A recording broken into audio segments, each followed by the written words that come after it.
लगता है कि मतलब आप हम लोग के बहुत बड़े बड़े काम बन गए हैं हम लोग को, तो कि हमने कहा ऐसे नहीं बने, उसके लिए बहुत कोशिश की गई है और काफ़ी समय हो गया तब बने हैं हमारे लिए काम, पर आपको कोशिश तो करनी पड़ेगी। नहीं, वो सोचते हैं कि भाई इसकी नौकरी भी चली गई, ये फिर भी आराम से बैठा है, काम धंधा कर लिया इसने, इतना पैसा भी लगा है, सब कुछ कर लिया, मतलब आगे ही बढ़ रहा है, जबकि इसे वापस चले जाना चाहिए था। तो वो सबको धीरे धीरे हो रहा है। अब वो ये नहीं सोचते कि मैं रात को 2 बजे तक भी वहाँ लगा रहता हूँ, सुबह 4 बजे भी उठ के जाता हूँ और पूरे दिन भी भागता रहता हूँ, और फिर उसके बाद परमात्मा के कामों में भी लगा रहता हूँ। तो ये सब चीजें वो ये सब नहीं देखते, वो तो देखते हैं कि बस पता नहीं कैसे हो रहा है। अब क्या है, अब वो ये सोचते हैं, वो ये बोलते हैं कि नहीं हमने तो ये सारा कुछ करके देख दिया, कुछ नहीं होता। नहीं, इन्होंने क्या करके देखा, कुछ और अपनी मर्जी। पूजा पाठ तो किसी को आता ही नहीं। वही पूजा पाठ किसी को नहीं आता, पूजा पाठ पुजारियों को नहीं आता, आम आदमी क्या करके देगा। पूजा पाठ प्रिस्ट को नहीं आता, पूजा पाठ आचार्यों को नहीं आता। जी। इसका मतलब ये नहीं है कि सब कुछ हमें ही आता है, लेकिन हमें जितना आता है वो कंप्लीट आता है। हम जितना बताते हैं पूर्ण बताते हैं, जो हमें नहीं आता नहीं आता। ये ब्रह्मांड का विज्ञान है, समुद्र है, कोई व्यक्ति कभी पूर्ण नहीं हो सकता। पूर्ण परमात्मा है। पूर्णमदा पूर्णमिदं पूर्णात् पूर्णमुदच्यते पूर्णस्य पूर्णमादाय पूर्णमेवावशिष्यते। वो तो परमात्मा ही हो सकता है। लेकिन अपनी हम जो ये उलाहना देते हैं, हम उलाहना इसलिए मैं उलाहना देते समझ जाता हूँ इन्होंने कुछ किया ही नहीं है और वो करना भी नहीं चाहते। हमारा मेथड थोड़ा सा टिपिकल भी है, बहुत आसान भी नहीं है, लेकिन बहुत आसान भी है। अगर हम उसमें से फालतू का प्रोपगंडा हटा दें, फालतू के टेंट्रम हटा दें, फालतू का शो ऑफ हटा दें, तो काम कितना आसान है। काम में कुछ ज़्यादा उलझन नहीं है। आपको कोई उलझाव आया? कुछ नहीं। आपने 80,000 रुपये का दिया खरीदा, आपने 80,000 रुपये की अपने लिए सोने की चैन क्यों नहीं बनवाई?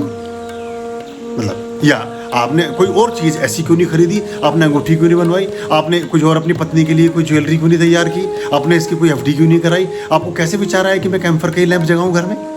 तो ये जो विचार आया कि परमात्मा इसको देने वाला है, अब परमात्मा इस 80,000 के 8 लाख या 80 लाख कर देगा, ये हम नहीं सोच सकते कभी। तो पहले तो आपको दाना डालना पड़ेगा धरती में, फिर उसमें से वो बाली लगेगी, उस पर हजारों दाने आ जाएंगे। लेकिन हम दाना नहीं डालना चाहते और गेहूं की फसल काटना चाहते हैं। और कैसे होगा? वो बड़ा मुश्किल है। तो ये बस यहाँ एक से आती है। तो जो लोगों का जो आपने बात कही कि कहते हैं कि हमने बहुत पूजा पाठ किया, कुछ नहीं होता, इस धारणा को ही मुझे तोड़ना है। और ये टूट रही है, बड़ी तेजी से टूट रही है। प्रतिदिन मेरे पास एक व्यक्ति का फोन आता है कि जी मेरा आज ये काम हुआ जो पिछले 20 साल से नहीं हुआ, मेरा आज ये काम हुआ जो पिछले 5 साल से नहीं हुआ, मेरा आज ये काम हुआ जो पिछले 4 साल से नहीं हुआ, 10 साल से नहीं हुआ, या हो ही नहीं सकता था। सारी बातें मैं शेयर नहीं कर सकता हूँ, कुछ यूनिवर्स हैं, हर आदमी की कुछ सीमाएं हैं, कुछ के काम बताने जैसे भी नहीं हैं। ऐसे काम हुए हैं जो असंभव थे, मतलब जिसको वो माने बैठा था कि ये हो ही नहीं सकता। और एक तरह से उसने हमें भी दांव पे लगा रखा था कि देखें गुरु जी को भी कि ये, मतलब जो सुप्रीम कोर्ट भी जिसको लिख के दे, मतलब जहाँ ये हो गया हो कि ये नहीं हो सकेगा, उनका एडवाइजर भी कह रहा है कि नहीं हो सकता है। एडवोकेट जनरल, सोलिसिटर जनरल भी कह रहा है कि ये नहीं हो सकता है। उनका पूरा अनुभव कह रहा है कि ये नहीं हो सकता है। हर आदमी कह रहा है कि नहीं हो सकता है, इंक्लूडिंग वो जिसका वो काम होना है। सिर्फ हम अकेले आदमी थे, हमने कहा ये हो सकता है अकेले, और सब हंस रहे हैं। वो 20 आदमी उनमें जिनके पूरे अनुभव बीत गए, 40 साल से उस काम को वो कर रहे हैं, मतलब अपने बिजनेस को कर रहे हैं। हर बिजनेस के आदमी को पता होता है कि इस बिजनेस में आप क्या कर सकते हो। ये गाड़ी मेरे पास है, गाड़ी 20 किलोमीटर चलेगी कि नहीं चलेगी मालिक को पता होता है। जब वो हुआ तो वो चकित है एकदम और स्तंभित है और एकदम मौन है, एकदम ऐसे हो गए हैं जैसे लकवासा मार गया उनको, उनके विचार को। और सारी की पूरी पंगत, पूरी के 10-15 के 15 लोग एकदम से डाइवर्टेड है, कन्वर्टेड है, और पता नहीं क्या हो गया उनको, मतलब सब, क्योंकि उनकी फिलोसफी ही ढह गई पूरे जीवन की। तो ये वो जानते नहीं एक्चुअली, ये जहाँ से कोई समस्या बनी, अगर सब समस्या मानते हैं, पहली बात तो हमारे देखे कोई समस्या होती नहीं। अगर कोई समस्या बन लग भी रही है आपको, हम आज जिसको समस्या मानते हैं, 5 साल पहले तो वो समस्या नहीं थी, वो ये सिचुएशन समस्या नहीं थी। हो सकता 5 साल बाद भी वो सिचुएशन समस्या ना हो। यानी कि समस्या नहीं है, कुछ सिचुएशन है जो जब हमें लगता है कि हमारे प्रतिकूल है तो समस्या के रूप में आ जाती है, और जब लगता है कि अनुकूल हो तो हमें अच्छी लगती है, सुखकारी लगती है। तो ये परिस्थितियां तो हमेशा कभी भी परिवर्तित हो सकती हैं। ये परिस्थिति किसने उत्पन्न की? ये की कॉस्मिक जोन की ऊर्जा ने। जैसे आप उस ऊर्जा को अलाइन करते हो वैसी चीज़ें ठीक हो जाती हैं।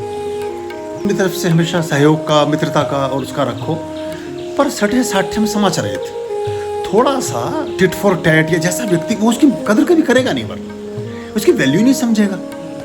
तो हमारे यहाँ सिद्धांत में ये भी बताया गया कि शास्त्र में गुरुओं की वाणी में लिखा है, जो गुरुजन रहे हैं, कि अगर आप किसी व्यक्ति को एक परामर्श भी दे रहे हो तो उससे एक गिलास पानी मंगवा लो। उसकी वजह में कम से कम इतना श्रम तो उसने किया, उठ के पानी लेने गया, आपको पानी का गिलास मांझा, उसने पानी भरा ला के आपको दिया।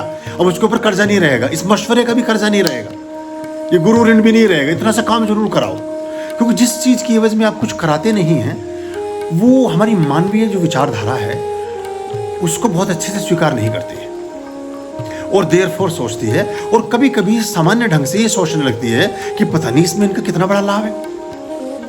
हम सभी लोगों से बहुत सहृदय होकर मिलते हैं, हमारे पास कोई बहुत सारे फेसेस है ही नहीं, हम वो रख ही नहीं सकते एक्चुअली। अगर वो रख रहे होते तो हम ये आदमी नहीं होते।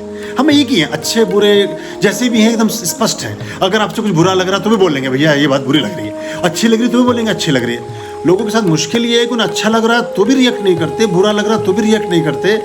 किसी के साथ अच्छा करना चाहते हैं तो भी कुछ नहीं कहते, किसी का कुछ बिगाड़ देते तो भी कुछ नहीं कहते। हर समय वो मैनिपुलेशन और लाइजनिंग और रैकेटिंग में लगे हुए हैं।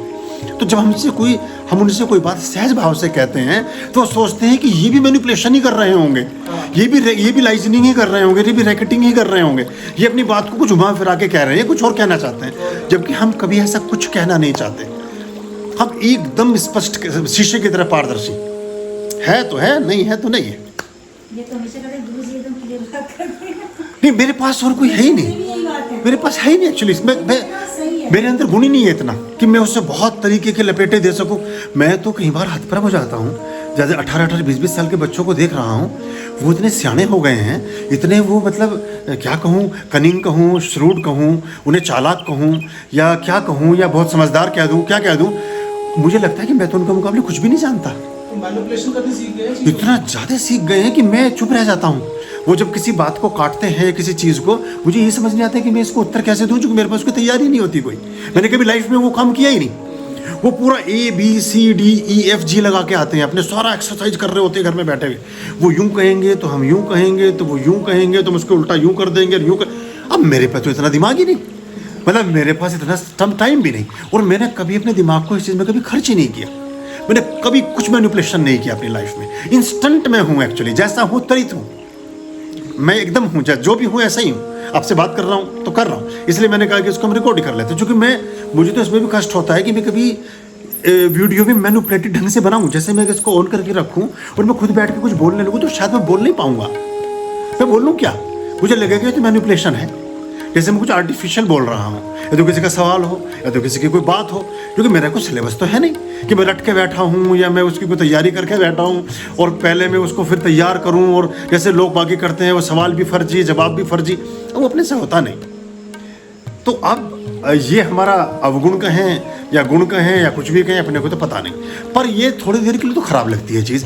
अल्टीमेटली यही चीज़ आपको अपील करती है। एट द लास्ट मोमेंट आपको यही चीज़ अच्छी लगेगी। कुछ देर के लिए तो आपको लग सकता है कि यार गुरुजी बड़े रुख हैं, गुरुजी बड़े ऐसे, गुरुजी बड़े वैसे, लेकिन बाद में आप सोचो कि यार गुरुजी ठीक है, तो उन्होंने हमें दिग्भ्रमित नहीं किया, कंफ्यूज नहीं किया, मिसगाइड नहीं किया, गलत बात नहीं बताई, गलत रास्ते पर नहीं ले गए। क्योंकि मेरा गलत रास्ते पे कौन लेके जाएगा, जिसका कोई अपना निहित स्वार्थ होगा। मुझे आपसे कुछ मतलब सीधा करना होगा तो मैं वो करूँगा ना, उस चीज़ को चला के करूँगा। जब कुछ है ही नहीं तो क्यों चलाऊँ मैं आपको 10 किलोमीटर लेकर जाऊं और 10 किलोमीटर ले जाने के बाद कहूं कि नहीं भैया यहाँ नदी नहीं है। मैं तो पहले बता दूं कि दिशा में नदी होती ही नहीं है, आप कहाँ जा रहे हो। अब ये बात आदमी को खराब लगती है। घर से थैला वेला लेके चल चुका, वो अपना चिप्स विप्स बांध के, कोल्ड ड्रिंक लेके, रोटी राशन लेके चल चुका, घर वालों को बता चुका, पैसे भी ले चुका नदी पे जाने के। अब मेरे पास आके उसको पूरी यात्रा डगमगा जाती है एकदम, क्योंकि मैं कह रहा हूँ इधर नदी पड़ती ही नहीं है। वो मुझे भी कह रहा है कि आपका भी मजा आ जाएगा, अभी 2 दिन पिकनिक मना लोगे। मैं कह रहा हूँ मुझे वहाँ जब नदी नहीं तो पिकनिक क्या मनाएंगे। अब ये जरा कड़वा काम हो जाता है। पर मैं क्यों दिग्भ्रमित करूँ उसको, जिसका मुझे पता है। और अगर मुझे पता है कि वहाँ नदी नहीं है तो मैं कहूँगा वहाँ नदी नहीं है, और अगर मुझे पता नहीं है कि वहाँ नदी नहीं है तो मैं टाइम जाया क्यों करूँगा, तब भी नहीं जाऊँगा मैं उसके साथ अगर मुझे पता नहीं है। ये ज़रा मुश्किल आ जाती है। तो इसलिए मैंने जहाँ से बात शुरू की कि पहले जब भी हम किसी से मिलें या आप भी किसी से कभी भी मिलवाएं, मैं सभी लोगों को बड़ी विनम्रता से कह रहा हूँ कि आप उनसे ये जरूर कहें कि 10-20 वीडियो देख लो। पता नहीं आदमी आपके मतलब का है भी कि नहीं।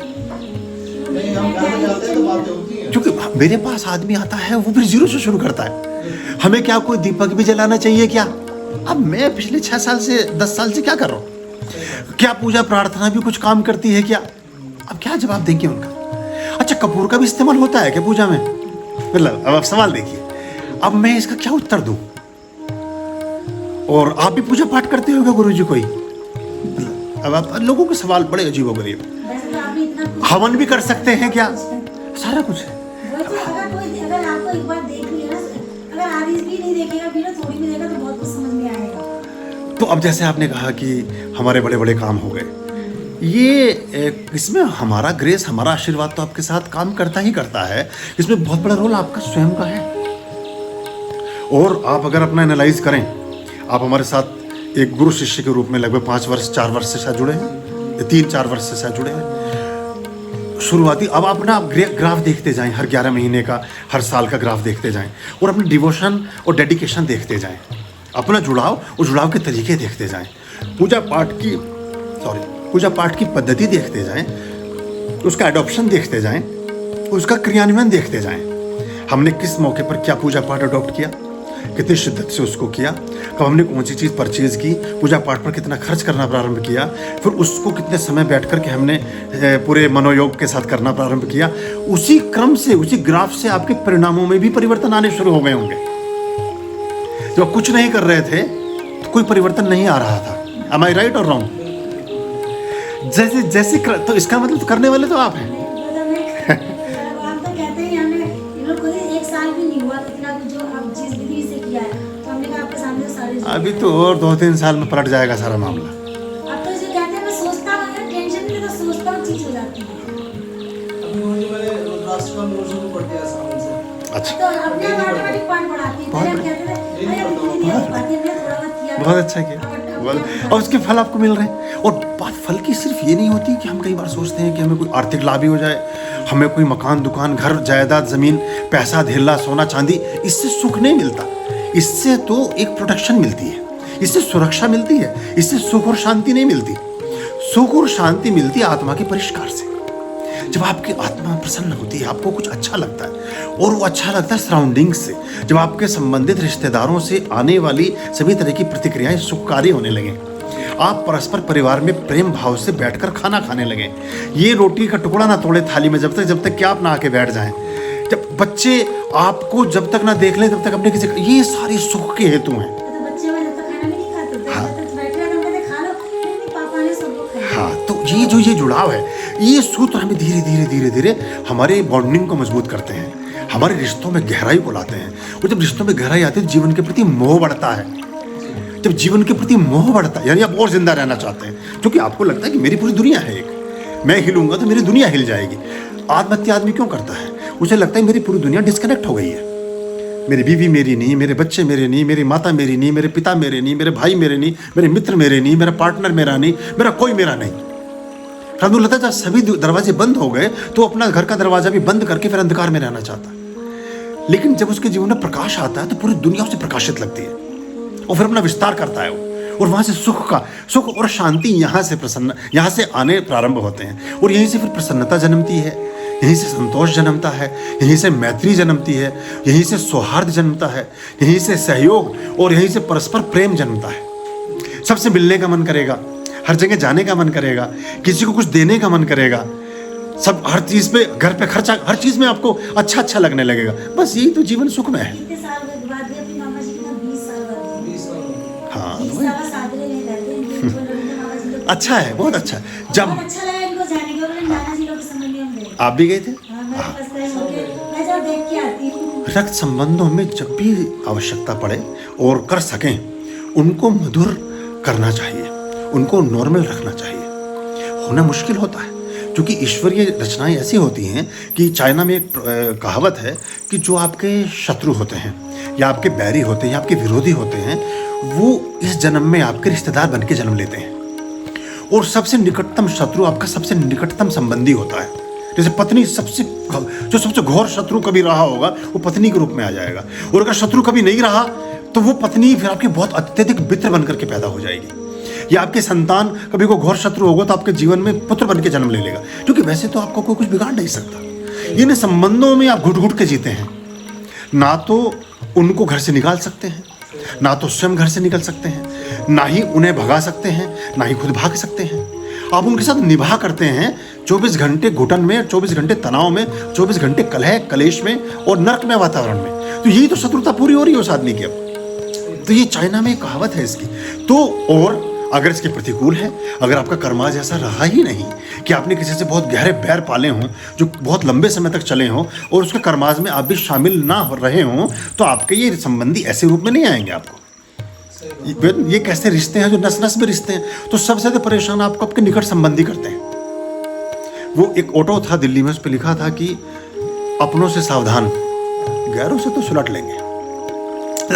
जो गैर हैं वो आपको क्या करेंगे, कुछ भी नहीं। तो आप ये बस अब इससे पूजा प्रार्थनाओं से ये चीज़ें भी स्मूथ होती हैं, सरल होती हैं, सहज होती हैं, नॉर्मल होती हैं। इनके जो कटीले किनारे हैं, जो चुभने वाले कॉर्नर्स हैं, वो स्मूथ हो जाते हैं। तो कुछ कुछ ऐसा होने लगता है कि खुद ही सब ठीक होने लगता है। एक व्यक्ति जिसके दरवाजे पे आप जाते हैं आपको कटु वचन भी बोल सकता है, और वो आपका ऐसा प्रेम भरा वचन भी बोल सकता है जिसको सुनकर के आप गदगद हो जाएं। ये परिस्थितियां ही तो हैं, ये विवेक ही तो है, ये बुद्धि ही तो है, ये कहीं से प्रक्षेपित विचार ही तो है जो अच्छा बुरा करा रहा है आपसे। तो किसी के या आपके घर पे कोई आया, आपने उससे कोई चीज़ ऐसी बोल दी जिससे उसको बुरा लग गया है, खराब हो गया, और ये आपको उस समय ऐसा थोड़ा है कि अपने से प्रेम भरी बात की, वो क्या भाई अब बस जो था खत्म हो गया, बस आज के बाद सुनील जी और हम, बस अब हम हमारा रिश्ता, बस अब हम जीवन भर ऐसे ही रहेंगे। तो कितनी बड़ी कमाई आपने कर ली। ये ऐसे काम चलता है। इसके डैडी में थायराइड तो लगा अपने आप ही ठीक हो गया। इतने हवन में बैठ रही हो, इतने पूजा पाठ कर रही हो। मुझे कुछ जी आती है जी कि तू कैसे सही में ना, मुझे नहीं पता, मैं तो अब नॉर्मल ही हूँ भाई, मुझे तो कोई दिक्कत नहीं है। कुछ तो लगता है सोचो जैसा वैसा होता है। हाँ। और मैं तो सोचती हूँ कि मैं ठीक हूँ, तो सब मुझसे वो बड़ी दिन की नंदे वो भी कहती भाभी आप तो कहते हो हमेशा मौज में, हमने कहा और क्या, हम तो मौज में ही हैं। सच बात है। अगर हमारे समय फियर में रहेंगे, तनाव में रहेंगे, भय में रहेंगे, किसी लोभ में, किसी प्रेशर में, ये हमारे स्वास्थ्य में बीमारियां पैदा करता है। कोई भी तरह का प्रेशर हमें हमारी रिदम से अलग कर देता है, और जब हम अपनी रिदम से अलग होते हैं तो हम रोगों की तरफ जाने लगते हैं। पहले ये छोटी छोटी बातों में टेंशन लेते काम में, अब मैं छोड़ दी, क्योंकि यार सब देखने वाला परमात्मा है। मुझे यहाँ मैं कुछ नहीं, अगर मान लो जेब में पैसे नहीं भी है ना, तो ये कैसे करोगे, मन कैसा हो जाएगा, तो अन्य की व्यवस्था खुद हो जाती है, अपने आप व्यवस्था हो जाती है। यही बात, प्रयास तो करने पड़ते हैं, लेकिन व्यवस्था हो जाती है। ये बहुत बड़ी बात है और अच्छी बात है। और क्या चाहिए। हमारे तो बहुत काम ऐसे बन गए, और हमने कहा कि सब बस आपकी कृपा रही। नहीं, सब अच्छा होगा। आर्यं शरणं शुभमस्तु, संभव करणं अरमस्तु। आर्यं शरणं शुभमस्तु।